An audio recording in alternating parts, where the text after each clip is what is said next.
Close your eyes and picture a medieval castle. Towering stone walls, roaring fireplaces, knights in shining armor, and lords and ladies in flowing gowns. A perfect fairy tale image. Right now, smash it. Castles were not luxurious palaces. They were biological war zones, freezing, filthy, and crawling with disease. If you want to survive this medieval reality tour, hit that subscribe button and prepare yourself for a journey you'll never forget. From the outside, castles screamed wealth, sophistication, and power. From the inside, they were colder than an icy dungeon, smellier than a crowded stable, and deadlier than the most gruesome feasts in history. The difference between fantasy and reality was vast enough to drown an army. Stone walls meant to protect became prisons filled with filth pests and disease, trapping every noble and servant inside a daily horror show. Even the richest nobles lived in conditions that would horrify modern college students. Bathing was rare, frowned upon, and considered risky, according to medieval medical theory. Hot water, it was believed, opened pores and invited disease. Instead of washing, nobles relied on a medieval hack. They changed their linen undergarments religiously, hoping fresh cloth could absorb sweat and skin oils while leaving them relatively safe from germs. Noble fashion made matters worse. Multiple layers of heavy clothing trapped sweat, dead skin, and medieval perfumes in a pungent mix. Velvet and wool were expensive and rarely washed. When the smell became unbearable, they layered on spices, rose water, and herbs. Imagine months of accumulated human essence masked with cloves and lavender. Sometimes their scent was so overwhelming that guests were politely asked to step back during conversations. Lice and fleas were universal roommates. Even with clean linen, nobody escaped these tiny creatures. Nobles would openly pick lice from each other during discussions as if it were a casual pastime. Special combs designed solely for lice removal were considered luxury items. The upper class may have been clean by medieval standards, but by modern standards they were infested and smelly beyond belief. Bathrooms were a catastrophe. Guardrobes' holes cut into castle walls dropped human waste straight down, often into open pits or the streets below. No flushing, no plumbing, just gravity. Overflowing guardrobes created stench zones so bad that castles sometimes had to relocate them. This grim work fell to gong farmers who risked life and limb-cleaning cesspits filled with toxic gases, disease, and drowning hazards, earning high pay for extremely high risk. Winter turned these challenges into survival nightmares.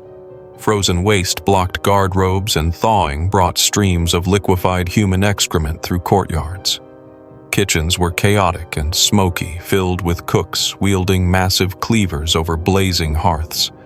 Preservation was paramount. Meat, salted fish packed in barrels of salt fruit stored in honey. Yet even with the best efforts spoiled, food had to be salvaged carefully or replaced, a constant gamble between survival and illness. Rats and pests ran rampant. Kitchens maintained armies of cats to hunt clever rodents, but rats found ways into grain stores, contaminating food and spreading disease. Kitchens were smoke-filled, toxic environments. Workers developed chronic respiratory problems from constant exposure to smoke and grease. Castles, in essence, were large-scale breeding grounds for disease where every breath could carry invisible killers. Water, often contaminated, was the castle's weakest link. Wells could be tainted by seepage from cesspits and mows, sometimes doubled as both sewers and water sources. Drinking this water was like playing Russian roulette with dysentery and typhoid. During plagues, castles became death traps. Fleas carried plague-infecting rats, which carried it to humans. Disease could wipe out an entire castle population within weeks, sparing no noble or servant. Servants endured conditions worse than nobles. Living quarters cramped near kitchens, stables, and towers. Their beds were straw pallets, rarely changed. These straw beds were infested with fleas, lice, and bugs.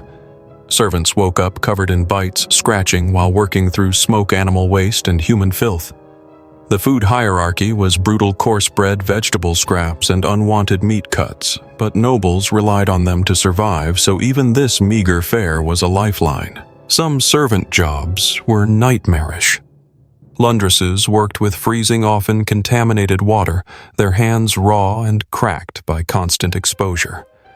Gong farmers descended into stinking cesspits, breathing toxic fumes and facing drowning hazards daily.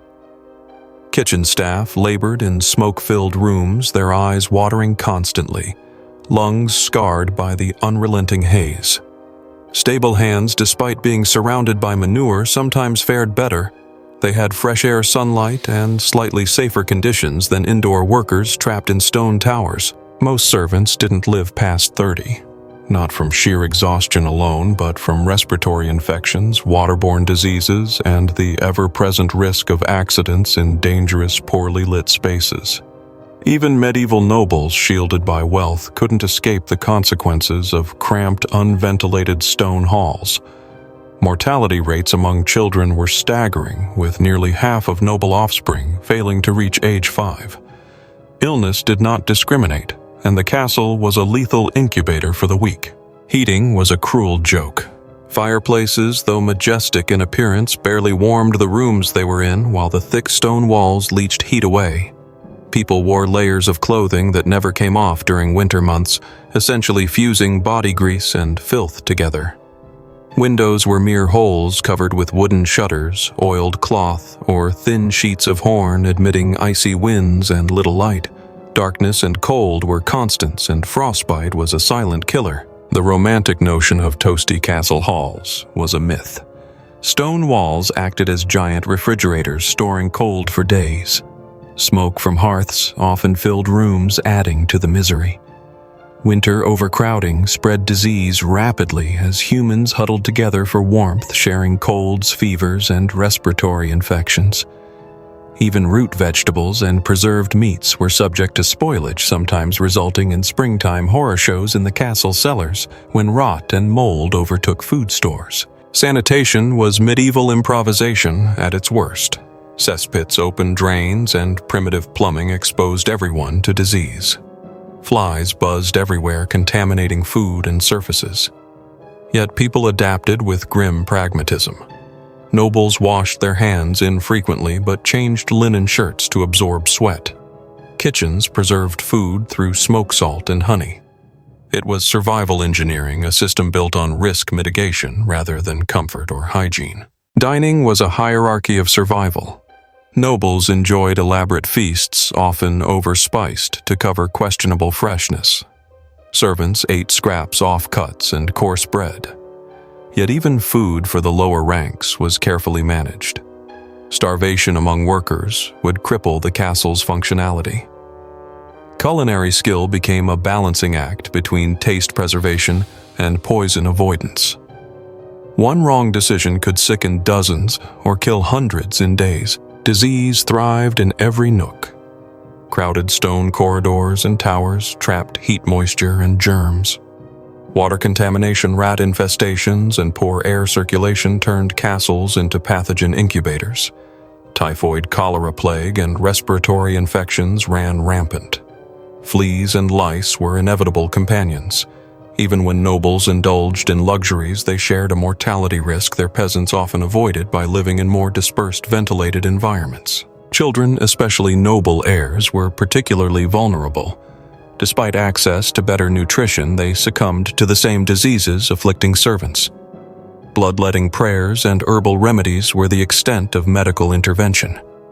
Mortality was high, and families lived with constant fear. Castles, while symbols of power, were also mausoleums in waiting. The grandeur of stone and banners could not shield anyone from the microscopic killers thriving inside. Animal stables added another layer of danger. Horses and livestock brought warmth and work, but also manure, fleas, and disease. Stable hands inhaled ammonia, dodged bites, and waded through mud, yet sunlight and fresh air often made this hellish work safer than the indoor chaos of kitchens and chambers. Life in the fresh air, even amidst filth, paradoxically offered slightly better survival odds than life trapped in the castle's stone womb. The contrast between inside and outside was stark. Courtyards might be alive with activity. Messengers, tradesmen, soldiers. But step inside and the air turned thick with smoke stench and microbial life. Noble comfort was relative and servants endured horrors daily. The castle, a fortress in theory, was in practice, a system of grinding survival challenges, a place where every breath, every bite, every touch carried risk and death lurked behind every cold stone corner. Water was a constant gamble. Castle wells, though essential, were often contaminated. Waste seeped into underground channels, sometimes mixing with drinking sources. During sieges, water scarcity forced inhabitants to use stagnant pools or moats, essentially Russian roulette with dysentery and cholera. Every sip carried invisible threats, and even the wealthiest nobles could fall victim to a single bad draft. Water management was rudimentary at best, and disease rode the currents of necessity. Rats were omnipresent. Kitchens, granaries, and storage rooms were their kingdoms. Castles employed cats to control them, but clever rodents circumvented barriers, gnawed through containers, and left droppings in food and bedding alike. The vermin spread disease, gnawed on leather and wood, and occasionally startled the noble elite during feasts.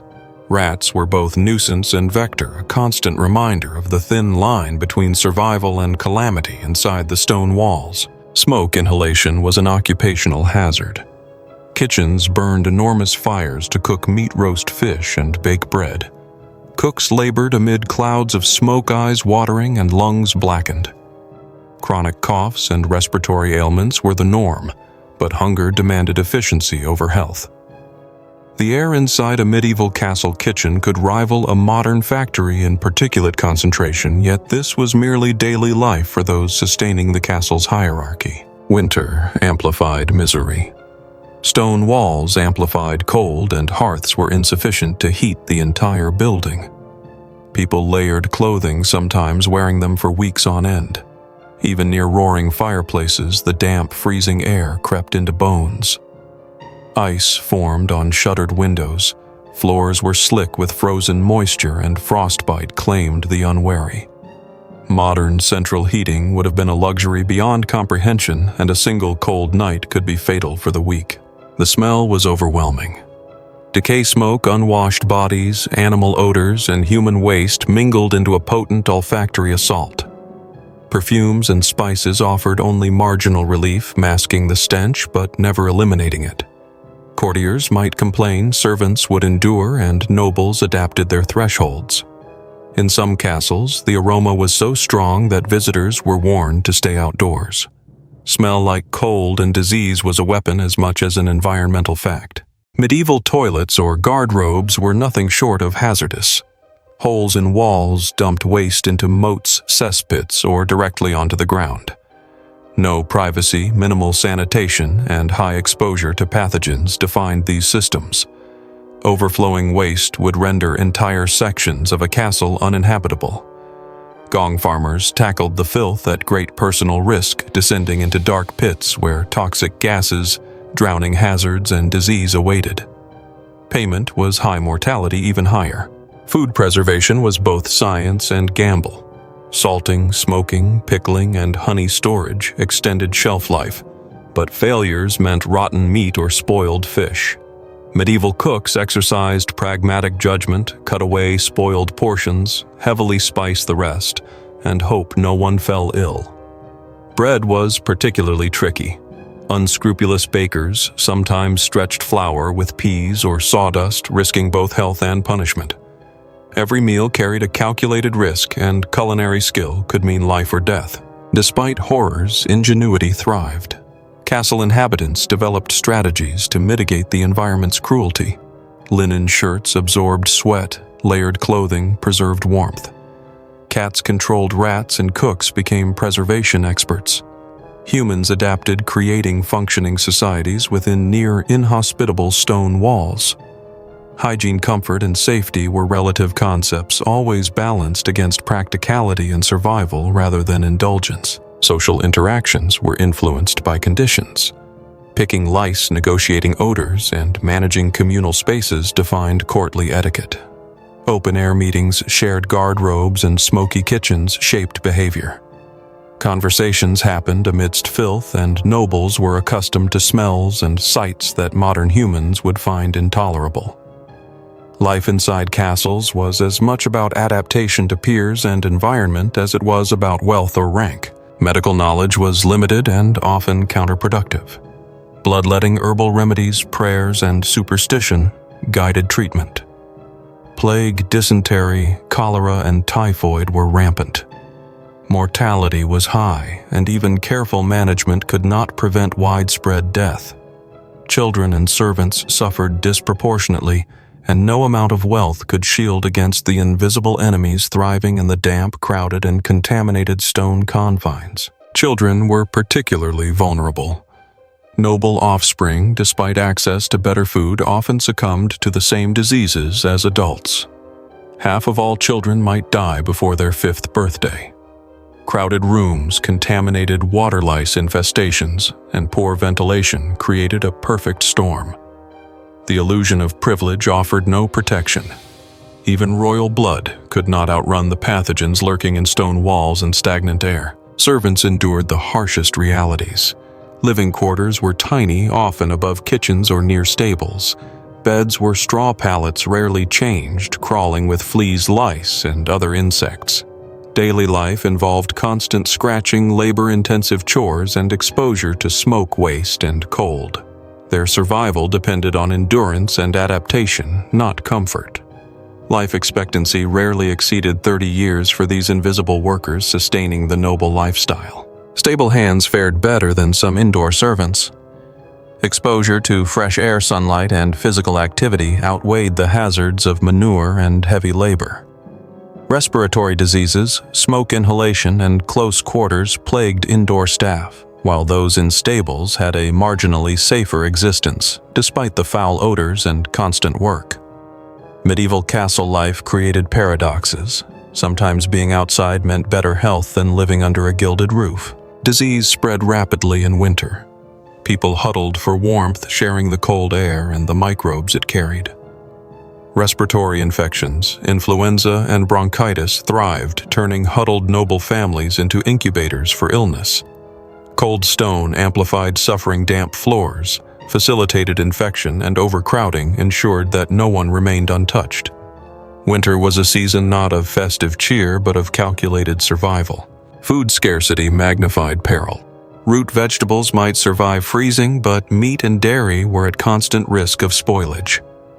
Spring thaw revealed months of hidden rot, forcing cooks to make grim decisions about what could be eaten. Every spoiled loaf, every rotten herring became a potential health hazard. Starvation and disease were intertwined, and the margin between nourishment and poison was razor-thin. Medieval kitchens were scenes of controlled chaos. Massive fires roasted meat, cooks wielded cleavers as large as swords, and the air was thick with smoke and grease. Hundreds of meals had to be prepared daily, often with spoiled or partially spoiled ingredients. Precision and experience were essential. A mistake could mean death from foodborne illness. Kitchens were as much battlefields as the castle's outer walls. Hierarchy dictated what people ate. Nobles consumed the choicest cuts, freshly baked bread, and spiced delicacies. Servants survived on scraps, coarser bread, and leftover meats. The disparity was stark but necessary. Nobles' productivity and survival depended on workers who could perform under extreme conditions. Economic pragmatism ensured that servants were fed just enough to sustain labor, not comfort. Perfume and spices were medieval camouflage. Nobles layered fabrics to trap scents, used sachets to mask odors, and doused themselves with imported aromas. Despite these efforts, smells remained potent. Court protocols sometimes required nobles to step back during conversation. Even in an era of squalor, social etiquette and odor management were critical, blending necessity with the theater of nobility. Fleas and lice were constants. Picking sessions were social rituals. Combs were prized possessions. Parasites were not signs of poverty, but universal companions. Children, servants, and nobles alike shared the tiny tormentors which thrived in layered clothing and unwashed bedding. Disease and discomfort traveled alongside them, invisible yet ever-present in daily life. Structural design exacerbated misery. Thick stone walls stored cold, narrow windows allowed drafts, and ventilation was minimal. Fireplaces heated localized spaces, leaving distant rooms freezing. The very architecture that offered defense against enemies also enforced suffering from environmental extremes. Castles were fortresses of survival, not comfort, blending protection with chronic discomfort. Winter clothing became a prison of layers. Nobles and servants alike wore multiple garments day and night, rarely removed their fabrics, absorbing sweat, grease, and filth. By spring, clothing had fused to skin, harboring odors and parasites. Laundry was an infrequent luxury, meaning daily life was lived under a constant, unyielding layer of grime and discomfort. Hygiene was a rare ritual, not a habit. Medieval sanitation was a catastrophe waiting to happen. Guardrobes dropped waste directly outside castle walls or into cesspits. Overflowing privies produced stench that invaded corridors and halls. Residents became desensitized to filth, walking past piles of human waste as if architectural decoration. The job of the gong farmer handling and removing this refuse was both essential and deadly, highlighting the human cost of basic sanitation. Water was a silent killer. Wells and moats often became contaminated by seepage from waste and unwashed kitchens. Drinking water could carry dysentery, typhoid, or cholera. Siege conditions worsened the problem as stored water became stagnant and disease-ridden. The very life source of a castle's population was also a vector of deadly pathogens, making every sip a gamble. Plague turned castles into death traps. Fleas carried the disease from rats to humans, spreading rapidly through dense populations. Entire castles could be depopulated within weeks. Typhoid, cholera, and respiratory infections complemented the devastation, thriving in overpopulated, poorly ventilated spaces. Wealth could not shield inhabitants. The walls designed for protection instead became incubators for invisible killers. Noble children suffered disproportionately. Despite abundant food, their crowded living conditions and constant exposure to pathogens meant that half would not reach age 5. Disease, not violence or accident, claimed them. Even royal families could not escape these biological realities. Childhood was a precarious existence where luck often mattered more than lineage or privilege. Servants' lives were relentless cycles of labor and exposure. Kitchens, stables, and cleaning areas offered no reprieve. Smoke inhalation, animal waste, frozen floors, and poorly ventilated rooms constantly assaulted their health. Illness was endemic, and mortality rates were high. Each day was a negotiation between endurance and survival, with little reward beyond sustaining the household. Stable workers paradoxically enjoyed marginally better health. Fresh air, sunlight, and physical labor offered protection from respiratory diseases common indoors. Exposure to manure and outdoor hazards was preferable to smoke-choked kitchens and airless towers. The irony of medieval life: proximity to luxury did not guarantee safety. Distance and labor often increased longevity. Kitchens were theaters of danger. Cooks wielded massive tools and dealt with scalding fires, spoiled ingredients, and limited hygiene. Smoke filled lungs, knives sliced dangerously, and foodborne illness was a constant threat. Despite precautions, mistakes could prove fatal for both cooks and diners. Culinary expertise was a survival skill rather than an art form, emphasizing pragmatism over taste. Pest control was an endless struggle. Rats invaded grain stores, contaminated food, and carried fleas. Castles relied on cats to manage rodent populations, but clever rodents persisted. Food storage, pest management, and hygiene formed a delicate triad where failure in one aspect could cascade into disaster. Life in a castle was a constant battle against invisible, persistent threats. Medical knowledge was primitive. Bloodletting prayer and rudimentary remedies dominated. Castles acted as incubators for illness, yet medical intervention often exacerbated suffering. Immunity was a personal battle, not a communal safeguard. The healthy might survive. The unlucky fell victim to a world where disease, sanitation, and survival were inextricably linked. The architecture of castles designed for defense amplified suffering. Thick stone walls trapped cold in winter and heat in kitchens, creating temperature extremes. Narrow windows allowed minimal light and ventilation, while towering halls funneled smoke and odors. Every structural feature prioritized defense over comfort, making daily existence physically punishing for all inhabitants. Fireplaces provided little relief. While they offered warmth to those nearby drafts, and poorly insulated rooms meant that distant corners remained freezing. People layered clothing and huddled together for heat, yet frostbite and hypothermia were common. Romantic images of roaring fires were illusions. In reality, survival meant enduring bitter cold just steps away from a blazing hearth. The dining experience of nobles masked brutal realities. While feasts displayed opulence, the underlying infrastructure was fragile. Food storage required meticulous preservation through salting, smoking, and pickling. One failure could cause illness or death. Luxury was conditional. Survival often dictated dietary choices, balancing risk and scarcity in every bite consumed. Bread, a staple, was a vector of both sustenance and danger. Bakers sometimes adulterated flour with peas or sawdust, risking punishment. Spoiled bread could carry mold and bacteria, challenging cooks to make judgment calls. Stews and soups masked imperfections, reflecting a culture where ingenuity met necessity and where culinary creativity was as much about survival as flavor.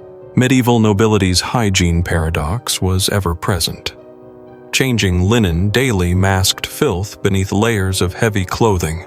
Lice and fleas were universal companions removed casually in social settings. Perfumes and spices attempted to conceal natural odors, yet the combination of sweat, dead skin, and stagnant air created an omnipresent stench that modern sensibilities find unbearable. Servants bore the brunt of this reality. Straw beds, infrequently changed, were infested with vermin. Daily life involved scratching bites, inhaling smoke, and laboring in unsanitary conditions. Food hierarchy dictated that they consumed leftovers, yet these scraps were often safer than spoiled meals for nobles. Survival for servants required endurance, resilience, and relentless labor. Castle winters intensified all hardships. Frozen floors, drafty rooms, and persistent damp made disease and discomfort inevitable. Respiratory infections spread rapidly as people huddled together.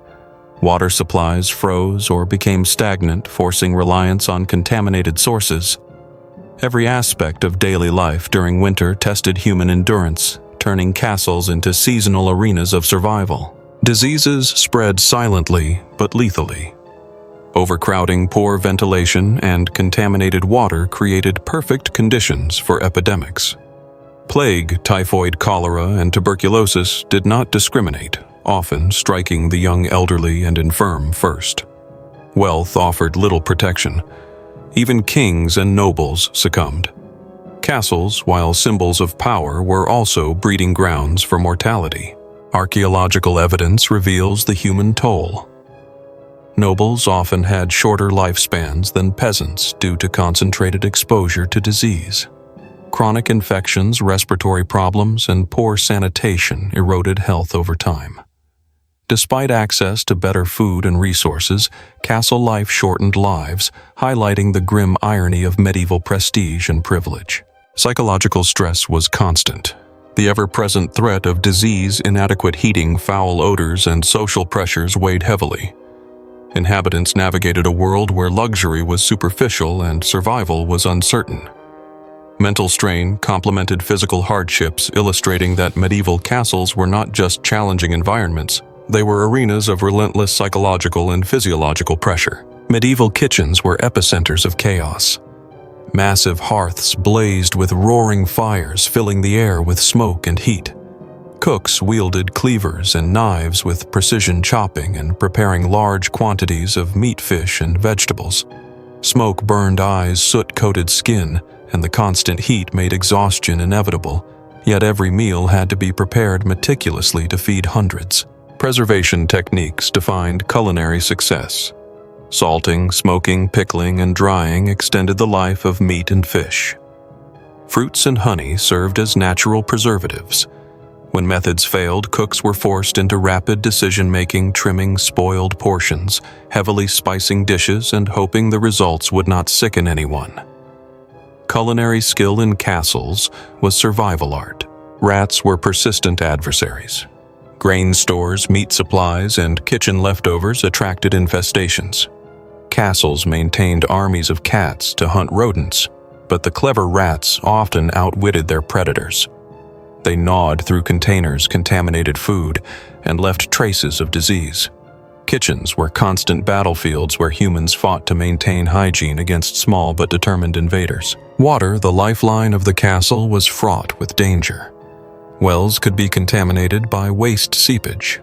Moats sometimes doubled as sewage channels, and during sieges, people drank from whatever water was available, often stagnant and filthy. Dysentery, typhoid, and other waterborne diseases lurked in every sip, turning hydration into a risky gamble with mortality. Even nobility faced mortality's grip. Plagues struck relentlessly, carried by fleas and rats. Dense living conditions facilitated transmission, decimating entire castle populations within weeks. Typhoid, cholera, tuberculosis, and respiratory infections compounded the danger. Castles, despite wealth and power, became crucibles of disease and death indifferent to social rank. Children were particularly vulnerable. Noble families often lost half of their offspring before age 5. Disease, malnutrition, and poor sanitation were silent killers. Wealth could not shield them. Even the pampered and well-fed were exposed to concentrated pathogens within stone walls, highlighting that medieval privilege offered protection in comfort, but not in survival. Servants endured conditions far worse than nobles. Cramped quarters, constant labor, and unsanitary environments eroded health. Daily exposure to smoke, waste, and vermin compounded risk. While some outdoor workers like stable hands enjoyed fresh air, most indoor servants faced relentless physical and psychological strain, often dying young from preventable ailments and overwork. Winter magnified suffering. Drafts, frozen floors, and inefficient heating made castles frigid despite roaring fireplaces. Stone walls absorbed heat, leaching warmth from those nearby. Multiple clothing layers provided minimal protection. Exposure to cold, coupled with respiratory infections, poor nutrition, and overcrowding created a deadly seasonal threat, transforming castles into winter prisons. Light was scarce even for the wealthy. Windows were often just holes covered with shutters, oiled cloth, or thin horn sheets. Glass was expensive and rare. Darkness combined with cold winds limited daily activity and exacerbated psychological strain. By spring, layers of winter clothing were inseparable from skin imbued with sweat, filth, and lice awaiting the first opportunity for washing. The romanticized image of medieval castles crumbles under scrutiny. Cold, damp, vermin-infested, and disease-ridden, they were survival bunkers disguised as palaces. Beauty, art, and culture existed, but only alongside discomfort, illness, and constant labor. Next time you admire a castle's grandeur, remember that your modern amenities, a warm bath, clean water, and a safe bed, make you richer in comfort than any medieval lord ever was.